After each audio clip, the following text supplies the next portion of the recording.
Hi there, it is Thursday night. So we are talking on Facebook Live, real life edition. And tonight is kind of a crossover with, could be a Q&A Wednesday, but I had a really great topic about talking about, should your family eat junk food? And I kind of have a twist on it. So, be willing to listen up. But anyway, I just wanted to say hi. I'm super excited, by the way, this weekend. I'm headed to Shelton, Washington for the Northwest Championships. Have a really, really great competitor. Hi, Marisol.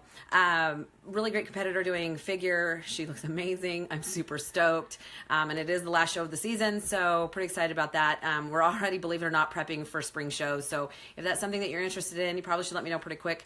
Because we are about 24 weeks out from the Emerald Cup already. I can't even believe it. It's just time to start talking about spring, which actually makes me happy because I am just not a fan of the weather right now. You can see I am like as bundled up as much as possible. I'm going to admit to you all that I wore a blanket to my hair appointment yesterday, and my hair gal was like, "What are you wearing?" I'm like, "Well, I don't have a Snuggie yet, so got to wear what I got." Because it's just too cold.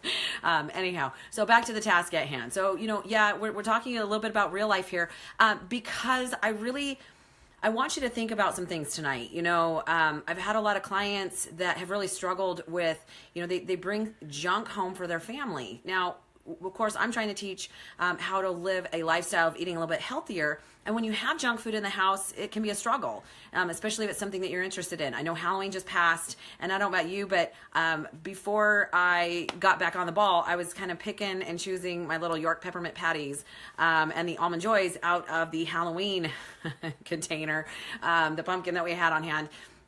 And so here's the deal, though. My rule when it comes to keeping junk food in the house is, especially because, of course, my goal is to be healthy. And, I came from a position of being overweight, obese. It's not just overweight. I was definitely obese. And really struggling over having kind of an unhealthy relationship with food. And I learned really quickly that I couldn't have it in the house because when I would have a meltdown or a really difficult day, of course, I would literally dig in closets to find whoever was hiding the chocolate in the house. And so the rule at my house became, that's fine if you guys are going to eat it, but don't bring it home. Well, things have changed a little bit, and I usually give that idea or that tip to my clients, and one of the things they said are that they kind of report back to me as well, okay, but then what do I feed my kids? I keep the cookies and this and that on hand for my kids. So let's stop right now. Let's talk about that.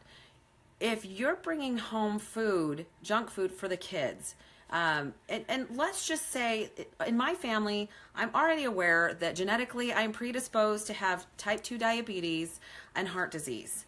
So that means that my children are also going to be predisposed to genetically possibly have that those diseases.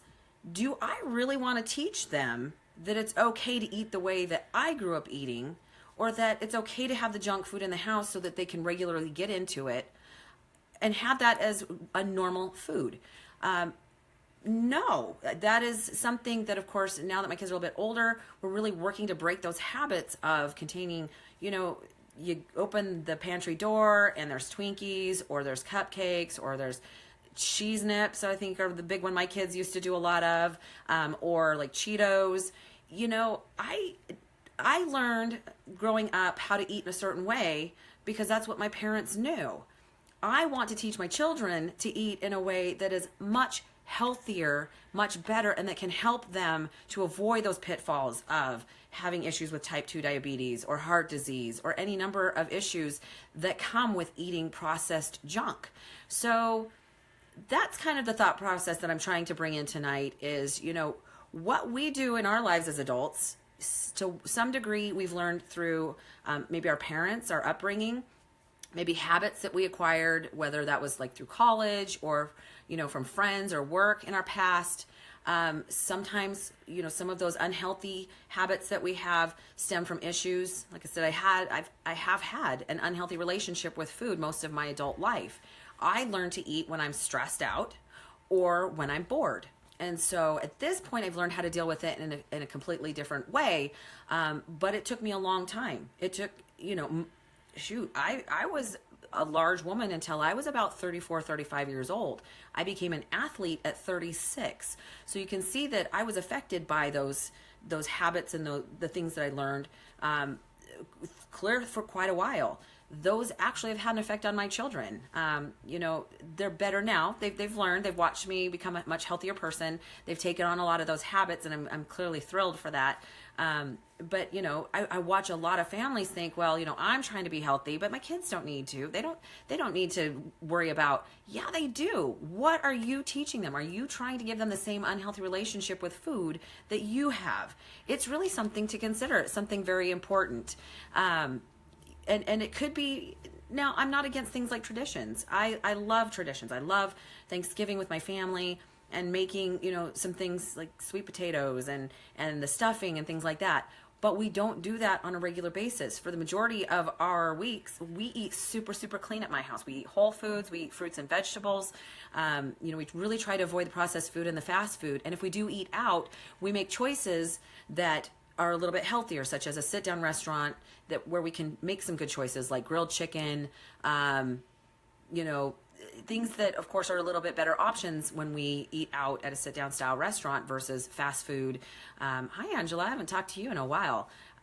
You know that I wasn't always fit. So, it's never too late, but you have to start at some point. And I would rather teach my children now as they're still getting ready to leave home, so that when they do start their own families, they already have those healthy habits in place.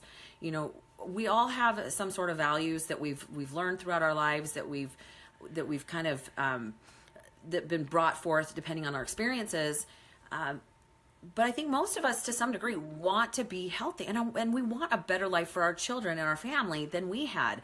So why would we pass on those unhealthy habits that we've learned? Let's start when they're young and teach them that fruits and vegetables are good. If they develop a taste for sugar and processed food, that is what they're going to eat. That is what they're going to do. So, start now. It's called prevention, guys. Prevent them from having to deal with some of those issues that we in America now, they're so widespread because of obesity. So here's some tips. This is going to be a short one tonight, guys. I really am just trying to put some thoughts in your head because I had a specific client this week that we really had to sit down and talk about this because it is a problem at their household. They have, some junk in the pantry, and then when things get rough, that's where they tend to go. And I'm not going to say names because I don't do that, but I think a lot of us have had that issue. So here's a couple of tips that I have for you. Number one, first of all, you gotta know what constitutes healthy food. If you have Amazon Prime, there is a really great documentary called That Sugar Film, and it's an Australian guy that decides that he is, for like 30 days, going to eat seemingly healthy foods. Things that I used to feed my kids when they were younger, thinking that they were healthy. Things like fruit snacks. Just because it says fruit does not mean they're healthy. They're pure sugar, and a lot of them contain high fructose corn syrup. And so in 30 days, he seemingly, and the rule was he couldn't eat anything that was like a candy, like ice cream or anything with that kind of things that seemed healthy. Yogurt, granola bars, juice boxes, those things that I used to feed my kids thinking I was doing them a service of giving them healthier foods, and realizing now that they were getting a ton of added sugars in them. And the rule was that he had to do, and I can't remember, it's like 40 something a day. Anyway, it constituted to be a whole lot of sugar in just seemingly healthy foods. And then they document how much weight he puts on and how he feels. So if you have Amazon Prime, I highly recommend it. It helps you to kind of see that there's a lot of foods out there that are marketed to be healthy, but they're really not. And here's a quick tip to really help easily tell whether or not it's a healthy food. Number one, if it has more than 5 ingredients, it's probably not healthy, right? It's definitely not considered whole food. Your best bet is when you shop, to shop the outsides of the grocery store where the fresh produce and the fresh lean meats are kept. Anything that is boxed and most of what's frozen is probably not going to be your best options, just because Angela, it is called That Sugar Film. And I don't know that you can get it on YouTube or anything like that. When I first started to try and watch some of these videos, I tried to look them up and then discovered that, I do have both Amazon Prime and Netflix. So some of the ones If you haven't seen Fed Up, that's another great documentary. That one is free on Netflix, and is a really good one. And there's several others. Some of them go a little weird, but they're all something that you can learn from. But it really teaches us how we as Americans have become such an obese society. And it comes down, it's not that fat is making us fat like they used to tell us in the 90s. That's all garbage. It's just the overwhelming availability of and convenience of processed food. It's just our bodies absorb so much of it, and it contains so much garbage and toxins and additives and preservatives that our body doesn't know what to do with. And so, of course, it stores it in fat. And it's a combination of really unhealthy fats and added sugars, and designed to keep us coming back for more. So, great video. So again, first you have to figure out what is considered healthy. Number 2, teach your kids to read food labels. And if you don't know how to read food labels, you should definitely figure that out. Be aware of what is considered a gimmick. Melissa, are frozen vegetables bad for us? No, actually not necessarily, because the benefit of frozen vegetables is that they're flash frozen, so they do still contain a lot of their nutrients. Frozen is actually a better choice than canned, because canned, the breakdown of the nutrients into is it an option? It's still an option. There's times of the year you can't get certain fresh fruits and vegetables. You're going to have to make other choices. And that's why, there is a benefit to eating what's in season, because of course you're going to get the freshest, most beneficial items. But back to reading labels. So just because it says it's healthy on there doesn't mean anything. You have to learn to read the nutrition label. You have to know what that says and what that means to you. So if you're not tracking your food, or if you don't know what to look for, it's not going to mean much. But I try to teach my clients that the most important part of a nutrition label is actually the serving size, because without that, nothing else on the nutrition label matters, right?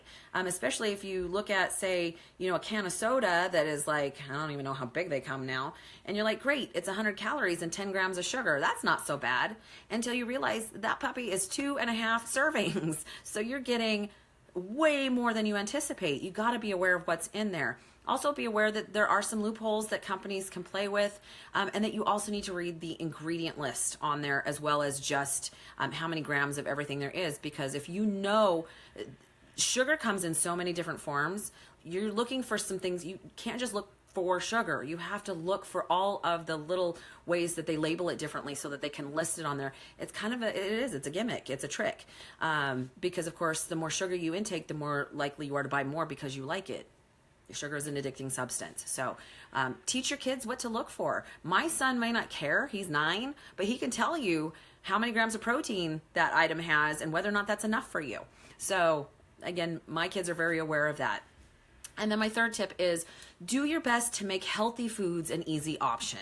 Granted, I know it's not, right? Because if it's fresh and it's perishable, we have to cook it, we have to keep it. I'm aware of that, but there are things you can do in advance to be prepared. Oh, by the way, hi, Amanda. To be prepared. So, if you're keeping fresh fruits and vegetables in the refrigerator and your kids are hungry, but yet they have a choice of those or Oreos, which do you think they're going to go for? Of course they're going to go for the sweets because they taste better. But once you wean them off that sugar, fruits and vegetables actually start to taste much better. They can also learn whether or not they are physically hungry or whether they're hungry. I can ask my kid, if he's hungry, I'm going, great, there's carrots in there or there's apples. Which do you want? And he's gone, oh, well, maybe I'm not hungry. Right. That's because you're not hungry. You're mentally hungry. You're not physically hungry. And learning the difference is super important. So if you make food easy, there's no reason why you can't make meals in advance. We make a big thing of lean ground turkey burger in advance so that we can make simple, quick meals for my 9-year-old because, well, first of all, he's the one that doesn't care. We're still trying to make some healthy food choices for him. So we might make some easy, quick tacos or throw that into some spaghetti. But he's using something that's already made and it's lean and it's homemade versus running through the drive-thru, which I'm going to confess, when I was a mom and had 3 kids in soccer and they all had to be at practice at different ends of town at the exact same time. We used to go out to eat a lot. We'd hit the drive-through as we went to each of those. So it became, Taco Bell Tuesday and Pizza Friday and we no longer do that. If we're eating out, it's because it's a special event or because we've all planned our free or cheat meal around it, and we do it together as a family. So totally, my kids know how to do this at this point. So make it easy to eat the right kind of things and they will eat them. So that's my tips for this evening. I really want you to think about that they're going to learn what you teach them, right? So if you teach them that healthy food is our staple. That's what we normally eat. If we're going to have something that is filled with sugar or added, on our birthdays, we're going to have a piece of cake, but we don't do that on a daily basis. So for us, it becomes a treat. And we even that next day can feel it. We're going, oh, my digestive system does not like that. That was not a great idea. But my kids will leave home knowing how to eat healthier and be healthier people as they grow up. So have an incredible evening, you guys. I'm super excited. I'm going to be in Shelton, Washington this weekend. So if you're there, please say hi, and have an incredible weekend. Stay warm, everybody.